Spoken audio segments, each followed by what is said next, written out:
जय हिंद, नमस्कार, जोहार साथियों। मैं बादल स्वागत करता हूं आपका अपने YouTube चैनल पर।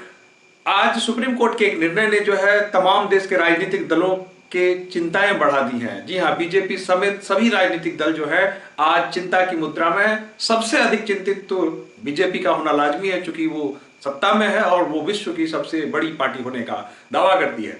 और उससे बड़ी चिंता की वजह यह है कि 2024 का जो लोकसभा चुनाव है वो सिर पर है, और आपको मालूम है कि चुनाव में मिलता है चंदा, वो भी मोटा मोटा चंदा, और सुप्रीम कोर्ट ने उसी पर रोक लगा दी है। तो लाजमी है कि जो भी दल है वो चिंतित होने ही है। देखिए क्या है कि इलेक्टोरल जो बॉन्ड स्कीम है उस पर सुप्रीम कोर्ट का एक बहुत महत्वपूर्ण फैसला आया है। सुप्रीम कोर्ट ने कहा है कि इसे तत्काल प्रभाव से रोका जाता है। अब जानिए कि क्या है इलेक्टोरल बॉन्ड स्कीम, इसके बारे में समझिए कि इसे 2017 में वित्त विधेयक के द्वारा लाया गया था, मोदी सरकार के द्वारा लाया गया था, और 2018 में इसे लागू किया गया था। और इसमें क्या क्या प्रावधान थे, इसमें चूंकि SBI state bank of India का इन्वॉल्वमेंट था, इसमें स्कीम ऐसा था कि व्यक्तिगत रूप से या संस्थागत रूप से जो चंदा है जो राजनीतिक दलों को दिए जाते हैं लोगों के द्वारा या कंपनियों के द्वारा, उसे अब SBI के माध्यम से दिया जाएगा। और कैसे, एक स्कीम, एक क्या कहते हैं ऑफर कूपन जिसको कहते हैं, उस प्रकार से आपको चंदा देना है। ध्यान रखिएगा, उसके लिए 1000, 10,000, 1 लाख और 1 करोड़ के बॉन्ड जारी होते थे। जो जिन्हें देना होता था वो SBI में जाके बॉन्ड खरीदते थे, और वो संबंधित या जिन्हें उनका मन होता था उस राजनीतिक दल को वो गिफ्ट करते थे कि ये लीजिए, हमारे तरफ से ये चंदा है आपको चुनाव लड़ने के लिए। और इस ये जो दिया जाता था, इसे 15 दिनों के अंदर उनको कैश कराना पड़ता था। अगर 15 दिनों के अंदर जो राजनीतिक दल हैं इसे कैश नहीं कराते थे तो यह स्वतः जो है PM रिलीफ फंड में चला जाता था। ध्यान दीजिएगा। और इसका जो नियम था कि यह आप जो एक पंजीकृत राजनीतिक दल को ही दे सकते हैं। और पंजीकृत राजनीतिक दल की परिभाषा तो आप जानते होंगे कि लोकसभा या विधानसभा की जो चुनाव होती है उसमें 1% मत आप सिक्योर करें तो आप पंजीकृत राजनीतिक दल कहलाएंगे, या उनका आपका पंजीकरण हो सकता है। अब चुनाव आयोग में इसमें नियम था कि जो भी आपको चंदा मिलता है यह चुनाव आयोग को रिपोर्ट करना है कि आपको कहां से, किस माध्यम से कितना ये मिला, चंदा मिला। अब ये चर्चा में क्यों है, इसको बंद क्यों किया गया, चलिए हम लोग देखते हैं, इस पर चर्चा करने की कोशिश करते हैं कि आलोचना का आधार क्या है इसका। अब देखिए, इसका आलोचना का आधार मूलतः जो है सूचना का अधिकार का हनन माना गया, क्योंकि लोकतंत्र में जो जनता है यह प्रमुख होती है और जनता से इस चीजों को छुपाया गया। इसमें जो प्रावधान थे उसमें इसके तहत यह था कि जो SBI है, चाहे जो राजनीतिक दल हैं, वो RTI के तहत जनता को इसका जवाब देने के लिए बाध्य नहीं थे। उन लोगों को ऐसी जवाबदेही का जो छूट था कि नहीं, जनता को हम जवाब नहीं दे सकते हैं, ठीक है ये। और दूसरा, एक क्रॉनिक कैपिटलिज्म को बढ़ावा मिल सकता था, इसकी संभावना जताई जाए। क्रॉनिक कैपिटलिज्म है क्या, इसको जरा समझने का प्रयत्न कीजिएगा।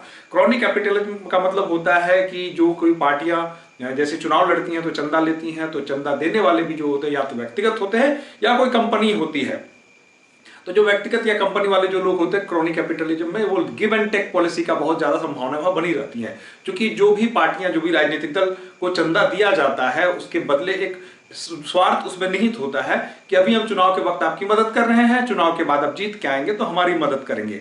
इसमें बहुत सारा ऐसा भी संदेह होता है कि हो सकता है कि कोई कंपनी घाटे में चल रही हो, उसे कुछ विशेष स्कीम का, कुछ विशेष सरकार के विशेष मदद की जरूरत पड़ेगी, तो इसके लिए वो क्या करती थी, जो संभावित जिन्हें लगता था कि ये जीत जाएगी उस पार्टियों को वो डोनेट करते थे, और चुनाव के बाद जो है उनसे मदद हासिल करके अपनी कंपनियों को फिर से खड़ा करते थे या फिर मदद पा जाते थे, एक प्रकार से बैकअप मिल जाता था उनको।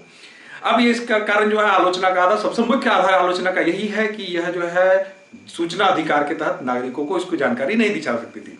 अब इसमें सरकार का क्या पक्ष जरा देते हैं कि सरकार इसमें कहती थी कि इसमें जो देनदाता है उसकी निजता की सुरक्षा होती थी। सरकार ने इस पर कहा था पहले भी सुप्रीम कोर्ट में, चूंकि लंबे समय से इसकी सुनवाई चल रही थी, तो सरकार ने कहा था कि इसमें जो देनदाता है उसकी जो निजता है वो सिक्योर की जाती है। चूंकि कुछ लोग देनदाता ऐसे हैं, वो चाहते हैं कि जो हम डोनेट करें उसकी खुलेआम चर्चा ना हो, वो निजी कारणों से, चाहे जो भी कारणों से। लेकिन एक धड़ा ऐसा भी है जो जानना चाहता है कि किस राजनीतिक दल को कितना चंदा मिला और कहां से मिला, इसकी जानकारी उसको चाहिए होती है, ठीक है।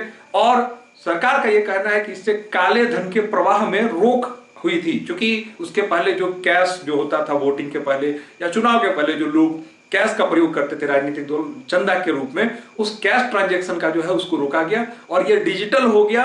और बैंकिंग आधार पर चूंकि इसकी लेन देन हो रही है तो इसमें पारदर्शिता अधिक है और इसमें किसी प्रकार के काला धन की कोई गुंजाइश नहीं है। जिसलिए इसको माना जाता था कि इस प्रकार से हम जो पारदर्शी तरीके से कर सकते हैं, क्योंकि जब तक ये सिस्टम नहीं था उसके पहले जो भी मदद होती थी वो कैश में होती थी या फिर अन्य अन्य साधनों से होती थी, जिसमें काले धन की गुंजाइश होती थी, जिसको रोकने के लिए मोदी सरकार यह 2017 में लेके आई थी, 18 में इसको पारित कराई थी।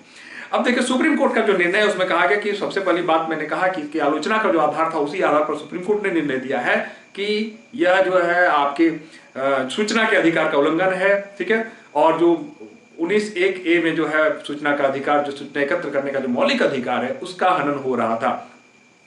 और इसमें कुछ के बदले कुछ, आप जान रहे हैं चुनाव में गिव एंड टेक पॉलिसी चलती है, चंदा give and after election take वाली पॉलिसी चलती है, तो गिव एंड टेक पॉलिसी की इसकी जो है गुंजाइश उसको मिल रही थी। और ध्यान दें कि सुप्रीम कोर्ट में अपने निर्णय में इसमें से एक चीज एड ऑन किया है कि चुनावी बॉन्ड जो है इसको तत्काल प्रभाव से रोका जाता है, और 2019 से लेकर 6 मार्च, ध्यान दीजिएगा, 2019 से लेकर 6 मार्च 2024 तक इसमें जो लेन देन है, मतलब अभी तक आज की तारीख तक अगर जो बॉन्ड जारी कर दिए गए हैं, सरकार चूंकि ये बॉन्ड जो है 4 बार साल भर में जारी करती थी, जनवरी, अप्रैल, जुलाई और दिसंबर, अक्टूबर, ध्यान दीजिएगा, जनवरी, अप्रैल, जुलाई और अक्टूबर में 4 बार जारी करती थी। तो सुप्रीम कोर्ट के निर्णय में यह कहा गया है कि अभी तक जो जारी हो चुकी हैं बॉन्ड, जिनको खरीदा गया है एसबीआई के द्वारा, दानदाताओं के द्वारा, और ये राजनीतिक पार्टियों को हस्तांतरित होने हैं, जबकि चुनाव मुहाने पे है तो इस वक्त सबसे ज्यादा ट्रांजैक्शन हुआ होगा, तो सुप्रीम कोर्ट ने कहा है कि उनको रोक दिया जाए, वो संबंधित दलों को जिनको वो देना चाहते हैं वो नहीं दे सकते। और साथ में उन्होंने कहा कि 6 मार्च तक जो है इसका जितना भी लेखा जोखा है इसको जो चुनाव आयोग अपने वेबसाइट पर डाले, जो बैंक है इसकी जो डिटेल्स है वो कंप्लीट डिटेल्स को उपलब्ध कराए। और यही है सबसे बड़ी चिंता की वजह, क्योंकि अब तक जिस वजह से जनता से चीजों को छुपा के रखा गया था, जिन कारणों से, जिनसे बड़े दलों को, राजनीतिक दलों को अब जो है सबको सिरदर्द हो रहा है कि जो उनका लाखों करोड़ या अरबों जितना भी जो भी चंदा है, वो चंदा जो है अब एक्सपोज होगा और जनता भी जानेगी कि कितना चंदा कहां से आया, किस व्यक्ति ने दिया। अब ये आरटीआई के दायरे में आने की पूरी संभावना है, जब चुनाव आयोग ने कह दिया है, सुप्रीम कोर्ट ने कह दिया कि चुनाव आयोग को वेबसाइट पे इसको डालना है। तो यह ध्यान रखिएगा, बहुत चर्चा में विषय है। इस विषय के संबंध इस बात को है कि एक बहुत अभूतपूर्व फैसला है। इस प्रभाव, यह फैसला जो है लगभग सभी राजनीतिक दलों को प्रभावित करेगा, विशेषकर जो बीजेपी सत्ता में बैठी हुई है। बीजेपी अधिक चिंतित इसमें दिखाई देगी, उसका चिंता में होला लाजमी है, वो विश्व की सबसे बड़ी पार्टी है, और ये तो मान ही सकते हैं हम लोग की सत्ता में है तो सबसे अधिक चंदे उसे ही आते होंगे।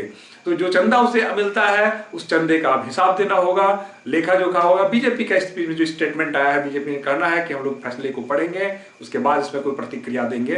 साथ ही कई लोग जो है जो इस मामले में सुप्रीम कोर्ट में गए थे, जो लगातार इस पर लड़ रहे थे, सुप्रीम कोर्ट में लगातार इस फैसले का इंतजार कर रहे थे, क्योंकि फैसला जो है बहुत पहले ही आ गया था, उसको रिजर्व रख लिया गया था। अब जब फैसला है तो उनके बीच में जो हर्ष का माहौल है, उनके बीच में उत्सव का एक तरह से माहौल है कि चुनाव के पहले ये बहुत बड़ी एक चोट है। देखा जाए इसमें आगे आगे क्या होता है, इस विषय पर जो आगे अपडेट्स होंगे वो अपडेट्स लेकर मैं आपके बीच में आऊंगा। फिलहाल यह मेरा जो करंट वाला टॉपिक, यह जो सत्र है, आपको कैसा लगे कमेंट करके जरूर बताएं। मुझे आपके कमेंट का बेहद इंतजार रहेगा, क्योंकि इस प्रकार का कोई वीडियो पहला वीडियो है मेरे चैनल पर, तो मैं आशा करता हूं कि आप अपनी प्रतिक्रिया इस पर देंगे। जय हिंद, धन्यवाद।